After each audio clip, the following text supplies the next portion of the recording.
નમસ્કાર મિત્રો, આજે આપણા રાધનપુર રામેશ્વર રેકોર્ડિંગ સ્ટુડિયોમાં ખાખલ ગામથી દીકરી બહુ મસ્ત લોકગીત લઈને આવી છે.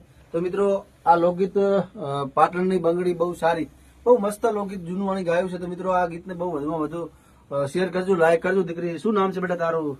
શારદાબેન ઠાકોર. હા, તો શારદાબેન ઠાકોર સિંગરનું નામ છે. તો મિત્રો, આ ખરેખર આ ગીતને બહુ વધુમાં વધુ શેર કરજો, ઇન્સ્ટાગ્રામમાં બહુ સપોર્ટ કરજો. જય માતાજી.